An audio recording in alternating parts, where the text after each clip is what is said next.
Okay, so why does an elevator company want a maintenance contract? The shiny glass elevator in your building's lobby looks like the product. It's the thing you touch, the thing that impresses visitors, the thing that took months to install and cost more than a house. When a company sells you one of those machines, you assume that's the business. The machine is the business. That's what it looks like. That's what the sales pitch is designed to make you feel. Here's what the pitch doesn't show you.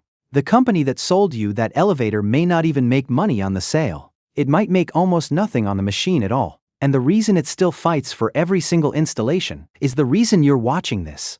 The company doesn't want your elevator. It wants the contract that follows it, every month, for the next 30 years. And the story of how that works, and what it means for everyone who owns a building, is one of the strangest stories in all of property. By the end of this, you'll understand exactly why an elevator company will happily sell you the machine at almost no profit, and why the real business starts the day the machine is already inside your building. Let's start with the part nobody tells you when they picture the industry. New elevators are a miserable business to be in.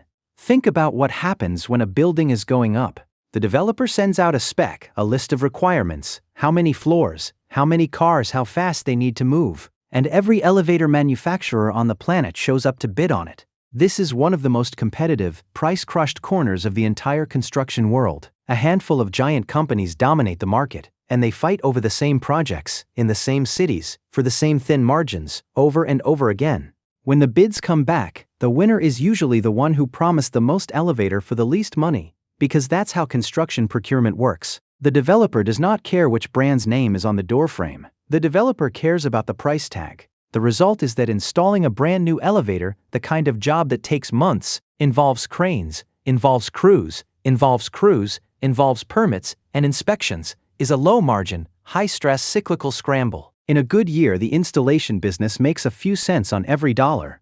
In a bad year, when construction slows down, the manufacturers start cutting prices just to keep their factories running. That is not a business you would design on purpose. So why does anyone fight so hard to win it? Because the sale is not the business. The sale is the doorway. The moment that machine goes into your building, something else quietly starts. Elevators are not like most things you can buy. You cannot just install one and walk away. Passenger elevators are legally required to be inspected and maintained, by code, in almost every jurisdiction on Earth. The reason is obvious when you think about it. A building full of people rides the box every single day, suspended by steel cables and held in place by a brake system that has to work perfectly, every time, without exception. Governments decided a long time ago that you cannot just let that equipment run until it breaks. So the law says the elevator must be maintained, not optionally, not when it's convenient, by code, which means the owner of every building with an elevator has a bill that cannot be postponed, cannot be skipped, and cannot be negotiated away. The elevator is the only piece of your building you are legally required to keep under contract. Now here's where it gets interesting, because the word maintenance hides two completely different products. There's the cheap version, what the industry calls examination only. A technician shows up a few times a year, looks things over, ticks the boxes and leaves. That contract is cheap, and it covers almost nothing. If something breaks, that's on you, the owner, at your cost, on your schedule, with your problem. Then, there's the full maintenance contract. For that one, the company takes responsibility for everything: monthly visits, inspections, parts, labor, call-outs, the works. If the elevator breaks at 2 a.m, someone comes. That's the contract the industry wants you to sign, and it's the one most building owners end up with. Because owning a full maintenance contract is really just buying peace of mind with a monthly payment. You trade the risk of a surprise bill for a predictable one. Sounds simple. It is not simple, and the reason it isn't simple is the part that makes this whole industry tick. Before we get to the money, it's worth understanding who actually makes the decision, because that's where the first trap is buried. The person who buys the elevator is usually not the person who picks the maintenance company. When a building is being built, the developer signs the installation contract. That's a construction decision made once, at the start, based on price. But by the time the elevator needs its first real service contract, the building has changed hands. The developer is gone. The new owner is the one who signs the maintenance deal. So the manufacturer doesn't just have to win the sale, it has to win the relationship, years later, with a completely different person. And here's the number that explains why the industry obsesses over this. In developed markets, somewhere around 85 to 90% of new elevators end up staying with the manufacturer that installed them once the initial service period ends. In some parts of the world, it's even higher. In China, one of the biggest markets on Earth, it's closer to 25%, which is why the manufacturers fight so hard for every single unit everywhere else. The machine is a lottery ticket. The contract is the prize, and the whole game is built around making sure the person who wins the ticket cashes it in with you. Which brings us to the question you're probably already asking. The building owner owns the elevator. The warranty ends. Nothing legally forces them to hire the same company. So how do the manufacturers make sure they keep the unit? The answer is a set of keys, and it's worth being very clear about what's happening here, because this is the heart of the whole thing. The building owns the elevator. That's not in dispute. The owner holds the title to the machine. But the manufacturer controls almost everything about what keeps it running. The diagnostic software that reads the elevator's brain is proprietary, written by the manufacturer, and it only works with their computers and their training. The spare parts are proprietary too, many of them made only by the manufacturer and only sold through their own channels. The technicians who know how to work on it are factory trained, and in many cases the factory train is the only training that exists. And on top of all that, there's liability. If something goes wrong with an elevator, and it will go wrong eventually, the owner wants someone with a big company and a big insurance policy standing behind the machine, not a lone mechanic with a van. The manufacturer built all of this: the software, the parts, the training, the liability cover, over decades, and the result is that switching providers is not impossible, but it's expensive, risky, and full of friction. Most owners never do it. The key fits the lock, and only one company has the key. That lock is also the reason there's a fight going on right now over what's called right to repair. Independent elevator service companies exist. A lot of them were founded by former manufacturer mechanics who know the machines as well as anyone. Picture one of those small shops for a second. The owner has spent 20 years learning these machines, can read a fault code the way a doctor reads a chart, and knows exactly what's wrong with the elevator in your building the moment he walks into the machine room. But he can't fix it. The part he needs is proprietary, and the manufacturer won't sell it to him. And the software he'd need to reset the system only talks to the factory's laptop. So the building owner, who would happily hire him, who would probably pay him less, ends up calling the manufacturer anyway. Not because the big company is better, but because it's the only one holding the key. That's the right to repair fight in one image.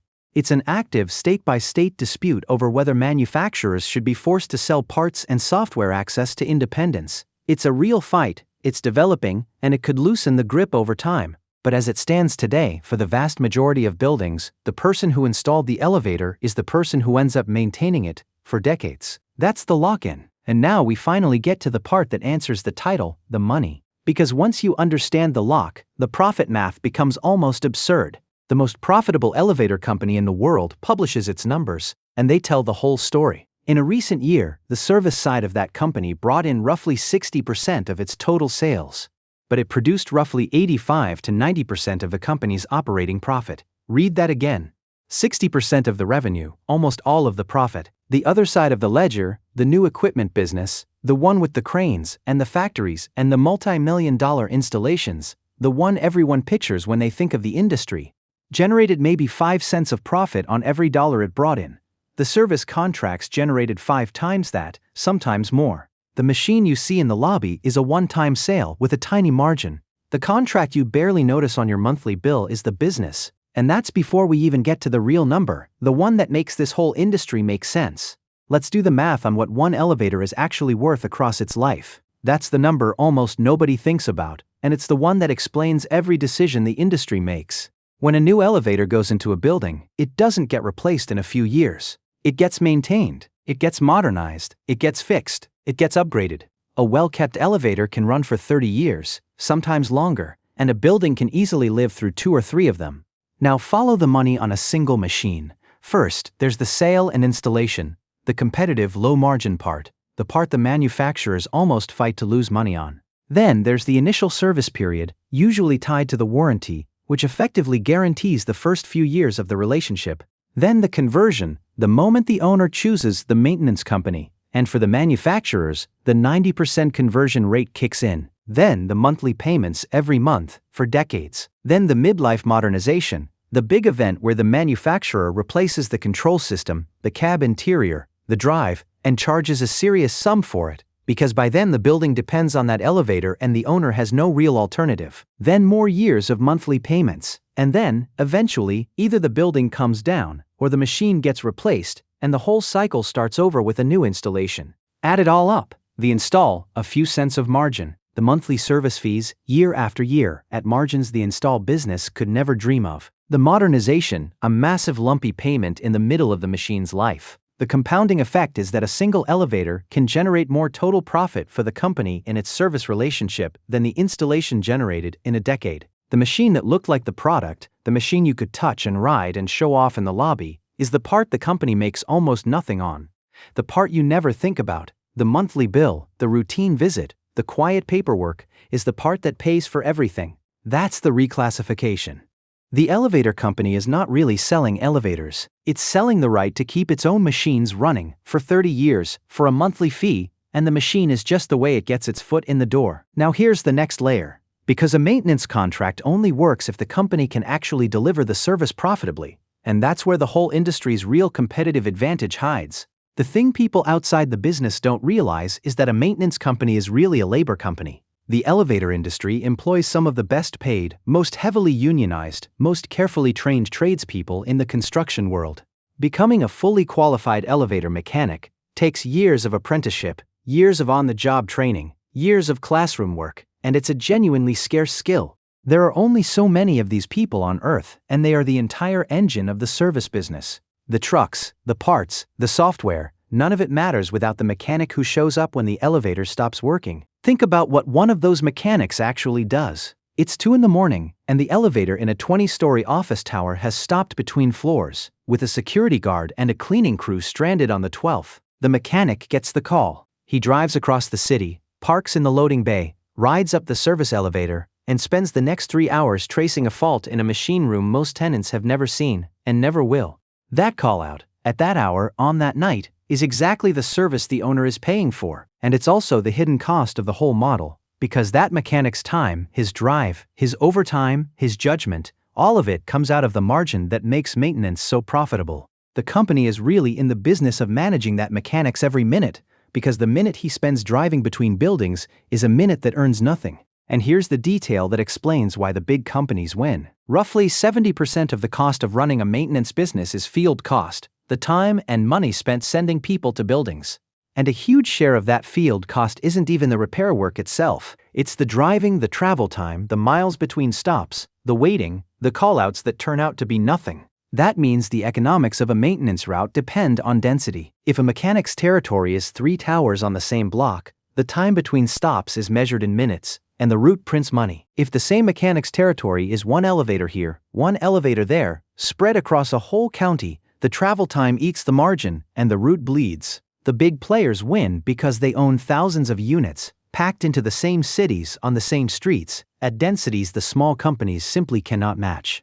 The route map is the business. Every dot on that map is a monthly payment for decades, and the closer the dots sit together, the more each one is worth. And every dot is also a person who will call at 2 a.m, and the company that can answer fastest, with a mechanic closest to the door, is the one that keeps the dot. Which brings us to the most important fact about this whole industry, the one that explains why the manufacturers behave the way they do. Once an elevator is on a maintenance book, it almost never leaves. The numbers are remarkable. Large service portfolios lose only about 1 to 2% of their units per year, not because the customers love the company, because switching is hard, risky, and expensive, and because the incumbent holds every advantage: the software, the parts, the training, the liability cover, the history. A unit that's on the book stays on the book. So think about what that means for the company that wins the installation. It's not winning a sale. It's winning a 30-year lease on a customer it will probably never lose. A customer whose monthly payment is nearly guaranteed, whose modernization check is nearly guaranteed, whose whole financial relationship is nearly guaranteed, for as long as the building stands. That's why the industry treats maintenance contracts the way it does. That's why the route book is the real asset. In fact, the route book is such a valuable asset that the big companies and the private equity funds literally buy them. They acquire independent elevator service companies just for their contracts, their routes, their locked-in customers, because a book of elevators with 90% plus retention is one of the steadiest income streams in the built world. When a private equity fund buys a small elevator company, it's not buying the trucks or the warehouse or the uniforms. It's buying the dots on the map. So now you understand why the company wants the contract. The question the title is really asking is whether that's a good thing or a bad thing, for the company, and for you, the building owner. And the honest answer, the answer the industry doesn't love to say out loud, is that the system is built to transfer the owner's money into the manufacturer's income, steadily, predictably, for decades. That's not a scandal, it's the product. The owner pays for reliability, for a machine that doesn't fail, for a phone number that answers at 2 in the morning, for the liability cover that comes with a global company, and in exchange, the company gets a relationship that out-earns the machine many times over. Both sides get something real. But make no mistake about where the power sits. The owner holds the title, the manufacturer holds the keys, and the keys are the whole game. Here's the part that determines whether this model keeps working, because it's not invincible. The grip has weak points. The labor shortage is real, and it's getting harder to find and train enough mechanics to serve the installed base. Every retiring mechanic takes decades of knowledge out the door, and there aren't enough apprentices coming in to replace them. The right to repair fight, if it keeps moving, could open the parts and software that keep independence out. And every building owner who has ever wanted to switch and couldn't is watching that fight closely. And the big companies have a structural cost problem of their own. When an elevator breaks at midnight, they have to be there, whether it's profitable or not, because the contract says so. That's the hidden cost of selling peace of mind.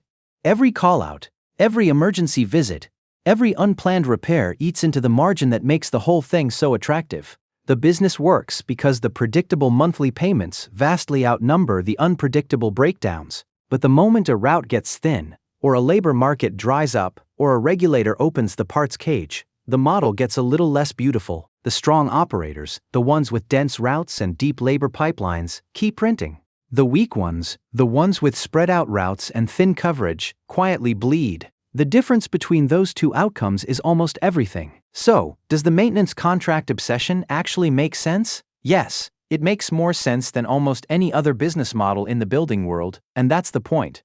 The company that sells you the elevator is not really in the elevator business at all. It's in the business of getting paid for a relationship that starts the day the machine lands in your lobby and ends only when the building comes down. The elevator is the invitation. The contract is the membership. The lobby elevator you see every morning, the one that looks like the asset, is actually the beginning of a 30-year billing relationship, and the company that installed it is the one that gets the bill every month, whether you think about it or not.